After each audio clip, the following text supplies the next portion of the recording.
Good morning. Thank you for coming so early this morning. Before we begin, I'd like to acknowledge that we're gathered in the traditional territories of the Blackfoot, the people of the Treaty 7 region of southern Alberta, as well as City of Calgary is also home to Métis Nation of Alberta Region 3. I know you have all been awaiting this announcement for some time. We genuinely appreciate your patience as we work through our search and selection process. And now to the good news. We're excited to announce that Mark Neufeld has been appointed as Calgary's new Chief Constable. The choice is a reflection of the readiness of Calgary Police Service to take on the future with focus, drive, and energy. The Commission conducted an extensive national search. The search committee was led by Vice Chair Richard Sigurdsson, and I want to thank him for all the hard work he did in getting us to this moment. We found a gem in our own backyard. Mark Neufeld is one of the most respected, experienced, and educated police leaders in Alberta. Having spent 24 years with the Edmonton Police Service and 2 years as Chief of the Camrose Police Service. He is currently the President of the Alberta Association of Chiefs of Police, leader of its Women in Policing Committee, and Chair of the Alert Provincial Board of Directors. It was incoming Chief Neufeld's well-rounded career that elevated him above all other candidates. The Commission saw a people-first leader with decades of achievements building resilient, high-performance cultures necessary to improving community safety. He has also supplemented his accomplishments with a master's degree in police management from Cambridge University. We consulted over 2,000 points of contact who set the bar very high, calling for a progressive, experienced team builder, expert communicator, who acts within the highest level of respect, fairness, and compassion. Incoming Chief Neufeld checked all those boxes. We're confident he is the right person to lead CPS into the future. I also want to take a moment to thank all of the applicants. We had an incredible pool to choose from, and Canadians will be pleased to know there is an amazing group of officers ready to take leadership positions across this country. And Calgarians should be proud to know that our city and the reputation of CPS attracts the best and brightest. With that, I welcome Mayor Nenshi to say a few words on behalf of the city. Well, thanks very much, Brian, and thank you all so much for being here today. You know, as Brian reminds us, people have been coming to this land for thousands of years. And one of the reasons they've come here is because this is a place that has been safe. And that is the promise that we have made to people, whether their families have been on this land for generations and generations or whether they've recently arrived here. That one of the promises we make to everyone when we say you are welcome here is that this is a place where you will be safe. And the community is an important part of that, and the Calgary Police Service is an important part of that. So I am so thrilled to be welcoming you, Mark. And Lynn, thank you for taking on this opportunity, for coming to this city. I was so happy to see your experience, your background. They wouldn't tell me anything until yesterday, so now I know it all. And I will not detail incoming Chief Neufeld's resume for all of you, but he's exactly the right person for what we are looking for right now in this community. Certainly the women and men of the Calgary Police Service do not have an easy job. And every single one of them works incredibly hard every single day. And as a result, Calgary remains one of the safest places in the world. But we also know that the job of a police officer is increasingly complex.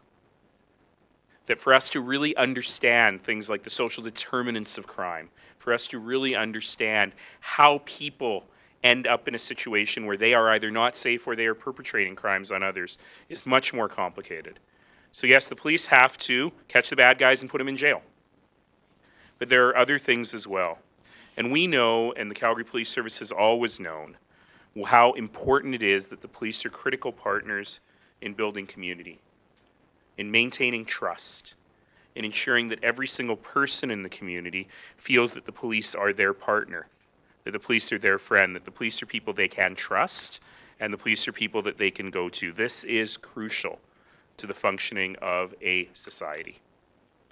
And in too many places, we've seen police departments break that trust with the community. And once that trust is broken, it is very, very, very hard to get back. And we are very lucky to have such a great police service here in Calgary, to have great women and men who go to work every single day to make sure that we're building community. The other thing is that we have to ensure that every single person who chooses to make that sacrifice, who chooses a career in policing, a career in public service, has the opportunity to have a meaningful career within the service. We want to make sure that all the women and men in the service really see going to work every single day as an opportunity to do good, an opportunity to do what they've always dreamed of doing, and an opportunity to progress and advance. And that's really one of the things that we need to continue to work on, and certainly Chief Neufeld has an incredible amount of experience in doing just that. The other thing that we're very lucky here is that civilian control and oversight of the police service is fundamental to democracy. You gotta have that. Politicians don't tell the police what to do, and they never should. And we have an incredibly strong volunteer police commission in place here in Calgary. And I want to say thank you to Chair Brian Thiessen, to Vice Chair Richard Sigurdsson, who led this process, and to all of the police commission members, including my colleagues, Councillor Jyoti Gondek and Councillor Ward Sutherland, for their diligent work every day in providing thoughtful oversight to our service, but in particular for their diligent work in finding exactly the right person for this job. I know it was hard. And Richard, I don't know if this is exactly what you signed up for, but thrilled that you took this on, and I know the Commission has taken this incredibly seriously. So I'm just going to call you Chief from now on, if that's okay. I know it's incoming, Chief, and all that, but Chief, thank you for doing this. Thank you for taking this challenge in your career.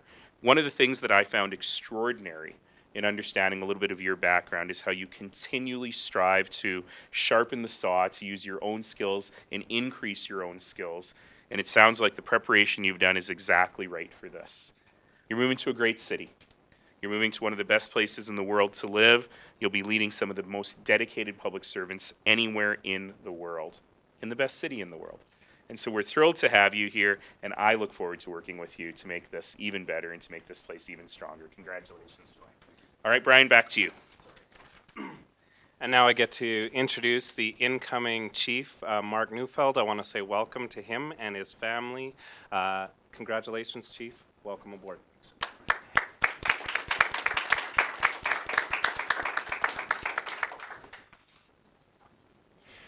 Well, certainly thank you to Mayor Nenshi, Chair Thiessen, Vice Chair Sigurdsson, and City Councillors. And also thank you to the media for attending this morning. I know it's been a busy couple of news days and probably be busy today as well, and I appreciate you coming. I too would like to acknowledge that we're gathered here today on Treaty 7 territory. First Peoples who resided on the lands well before the treaties were created and signed, and their spiritual and practical connections to the land create a rich heritage for our learning and our lives as a community. I am honored and humbled to have been chosen to serve as Chief Constable for the Calgary Police Service. I take the appointment and the responsibilities that come with it very seriously. With its rich 134-year history and its focus on public safety and community service, the Calgary Police Service is highly respected, as the Mayor said, both here at home and across the policing community in Canada. CPS is fortunate indeed to have so many talented individuals and dedicated employees working with it, who are supported by community, City Council, and of course the Police Commission, as was mentioned.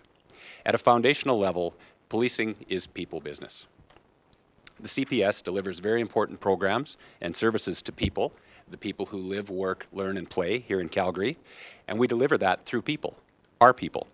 So it's vital then that we engage, develop, lead, and support our employees to ensure that they are capable and confident and that they remain healthy. That will be my immediate and ongoing priority. On the weekend, I read a quote that I thought was fitting in the context of this, and that said, when a flower doesn't bloom, you fix the environment it's growing in, not the flower. When we improve the environments our employees work in, the benefits of these efforts, actually these investments, are felt both inside and outside of the organization. Our employees feel safe, they feel connected, they feel valued and supported, and importantly, Calgarians feel the benefit of that compassion and professionalism during their interactions with our staff. And so that becomes a virtuous cycle that really becomes a win-win for all of us. In terms of the concerns that have been raised in the past by our employees, you can be assured that I'm aware, and I intend to learn more, much more in fact, about those particular challenges. When it comes to how we interact and support our employees and how we equip them to interact and support with Calgarians, we will come into step, and then we will remain in step with the best employers in Canada. While it's important to acknowledge challenges, let's not lose sight of all the good that's going on simultaneously. And indeed, there is plenty to celebrate in CPS. I was particularly impressed recently to see the way CPS celebrated International Women's Day. The community outreach activities we engage in, like Coffee with a Cop, and the quality of numerous investigations and other initiatives that have been high profile in the media, whether they've been convictions in court on high profile investigations, or really solid investigations that have resulted in charges and coverage like that. Very, very good things going on. Opportunity and optimism are energy multipliers in police organizations. New leadership offers organizations like CPS wonderful opportunities for positive change and healthy evolution. I invite every employee to participate in this evolutionary process and to become personally involved in shaping the Calgary Police Service of the future. Having a clear purpose, or the mighty why, is a real valid predictor of high-performing organizations. In policing, our purpose, whether we convey that as service or making a difference or helping others, is a powerful engine for us. Our why has to excite and motivate us, and if it doesn't, then we've not yet harnessed the power of purpose. It will be a priority to update our clear purpose and our shared organizational values, and these things will be practically integrated into the context of my leadership in the Calgary Police Service. Of course, as the Mayor mentioned, community safety and well-being will always be a core purpose of the police, but the majority of the demands that we face have little to do with crime or criminals. Police are frequently the first point of contact to address many health and social issues, and while we do our very best to help out, we know we're incapable of providing the resources and supports necessary to meaningfully address root causes. It's vital that we adopt a systems approach to address the demand for our services. We must continue to develop positive relationships and leverage the resources and expertise of our partners right across the sectors.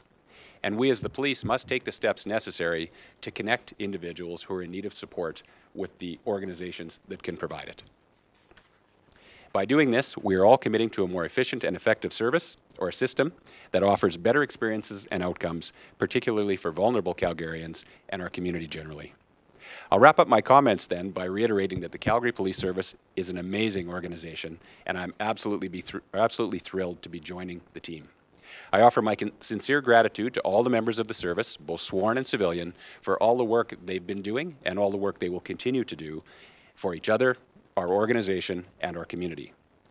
I can assure you that your efforts, and you personally, will continue to be supported as we move forward. My wife Lynn and I are here today. We're looking forward to calling Calgary our home. There's much to be done, obviously, to facilitate the transition over the coming weeks, but we will definitely remain well connected in the intervening period, and we look forward to our future with CPS with both optimism and excitement. And with that, I'm happy to take any questions you might have.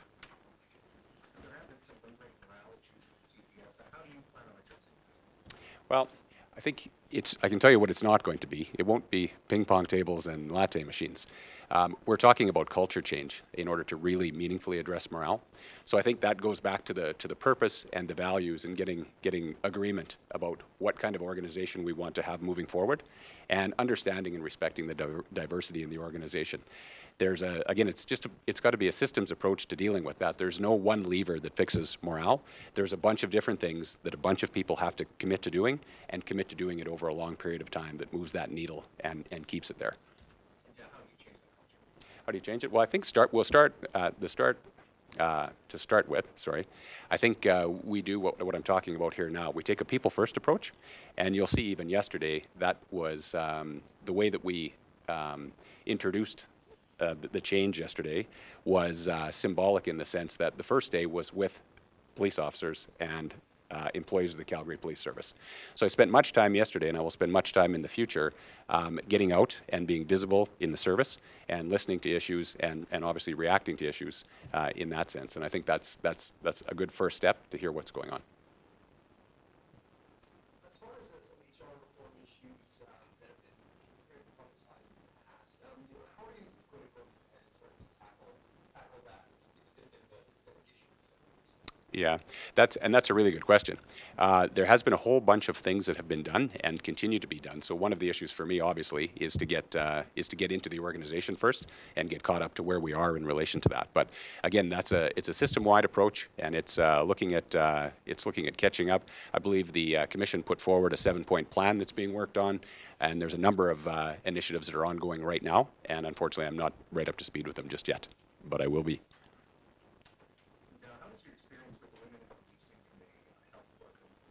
Well, I think it's important. The Women in Policing Committee there is part of the Alberta Association of Chiefs of Police. And as chiefs, I think we recognize that there were, I don't want to say a dearth of female leaders in the province, but it seemed like we weren't getting enough of them. And we wanted to make sure that we removed barriers. But the first thing we had to do was understand what some of those barriers and challenges were. So I think that's really helped me to get in on that level, to hear what some of those things are. And for my position in the AACP, to be influential around trying to do things like changing the bylaws of the association and stuff to allow for more people. It's actually made the association more inclusive of all types of diversity, but certainly gender is going to benefit from that as well. Looking at the press release that was sent yesterday, it says in the past you worked on civilianizing several investigative and non-investigative units. Do you intend to continue that here in Calgary? That's a really good question. So we in the past have looked at civilianization, and that some of that has been in the professional standards realm. There was some initiative some years back, and it's not been completely abandoned by some police leaders, around civilianization of some of those positions. In our case, at that time, it was with the Edmonton Police Service, and we civilianized some investigative and administrative positions in professional standards. And we found that that actually was really well received by the community, because we had people who may not have been completely comfortable dealing with sworn police officers in that process that ended up coming and talking to people who were not actually sworn members of the police service. They hadn't gone through, recruit class and all of those same things. And that was actually quite a positive venture. There was, and there still is, as the Police Act reforms have been ongoing around engagement. There's still, a fairly strong push out there, I think, where there's a good segment of the public that feels like there should be some more civilianization in some of those roles to increase objectivity and some of the trust that the mayor was speaking about. So I don't think any of that stuff's off the table. Again, I'm not sure yet, having not joined the organization, what the pressures are in terms of that here in Calgary, and how much the level of comfort with the process, is moving up or down. But it's certainly something we'll look at. Probably more familiar with the HR, civilianization of the HR unit here in Calgary, because you've got some background in the HR as well. Yes. How well that played out here in terms of morale issues. How do you think civilianization is going to play out with the force as opposed to the public? Yeah, that's a good question. I would like to think, and my thought on that is that the force is probably more accepting than many might think. There's probably some, and I believe there's been a review done on that, and I've not seen it yet, about that particular situation and what played out there. But I actually think that, when employees are talking about modernizing the workforce and wanting to see change, one of the challenges about putting sworn police officers in those positions over time has been the churn and the in and out. And so that's such a critical area of the service that I think when we get HR professionals in there who are going to be there for some period of time, it actually results in a higher level of service to the employees, which is welcomed. Now, that didn't happen in this case, and again, we'll look at the reasons why that was, but I wouldn't think that throwing the baby out with the bathwater is necessarily what should be done at this point.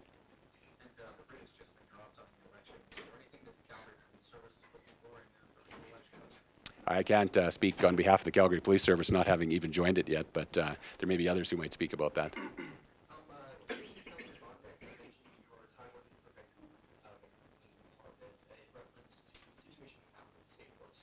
Okay.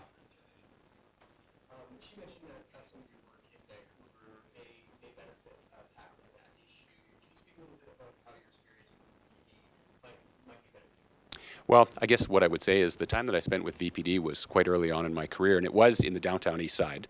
So I was able to see, some of the very, very complex and difficult social issues that went on there.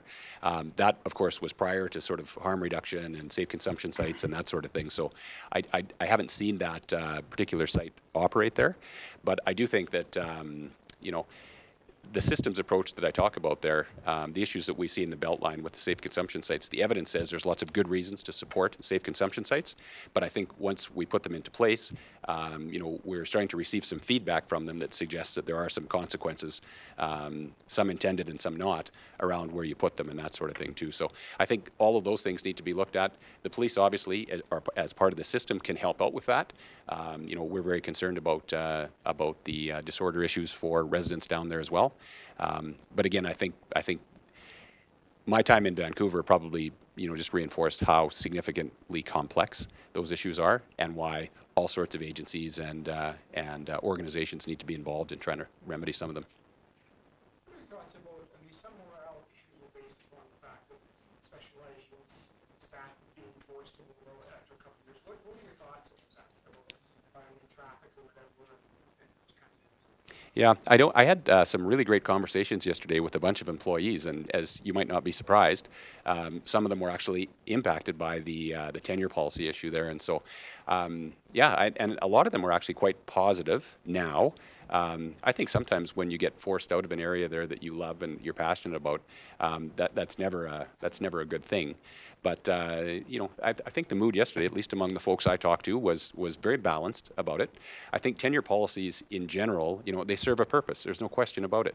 I'm interested in having a look at these ones, and I'm meeting with the association for a meet and greet shortly after this session, and I'm sure that will come up. But at the end of the day, the tenure policies like that, as much as they do serve a function, they make sense in some units and maybe they don't make as much in others. So I think you just have to look a little bit deeper and more critically about what exactly we're trying to achieve with them and where we need to achieve that. So it's something that we'll be looking at for sure. That's my thoughts on the policy. UPS and CPS have very sort of different mentalities when it comes to police communities, particularly when it comes to homicides and investigative homicides. They tend to like go more on what they're going to share. Is that something you're looking to possibly institute here as well, or will it be sort of business as usual, quote unquote, as far as neighborhoods? Well, I'm sad to say that it still looks like it's disparate, if that's the case. So as the Association of Chiefs of Police, the government asked us a while ago to look at that very issue and to basically develop some guidelines or some policy in the province, because I think that's one of the challenges is certainly from city to city, the public and the media were experiencing different things, and that always causes problems. So we did actually come up with we created a committee in the Alberta Association of Chiefs of Police. We did come up with those guidelines, and everybody's actually following those guidelines. The challenge, of course, is there's elements of the privacy legislation, and hey, this is about balancing, the public's right to know and need to know about issues with personal privacy. And so there is aspects of the guideline. You can follow through the items to consider, and I would acknowledge that reasonable people can get through that and end up in a different place. And that's one of the challenges. But I think if you check the record on it, I think it's gotten better. It may be that we need to look at it some more. But I think it's really important that we, there's really only one law in the province there around the privacy and that sort of thing. So we should all be doing a fairly similar thing. And I think it's better than it was. But I think it may have a ways to go based on what you're saying. Okay. One last question. If no one else has something. Still going to be an Oilers fan? Over this last couple of days, I've been asked that many times. Oilers football. I've been asked if I'm going to ride a horse in the parade, which I will, by the way. But the Oilers have broken my heart for years and years and years, so I'm prepared to try something new. You sure you're not a politician? Nope. Thank you, everyone. Thank you. Congratulations.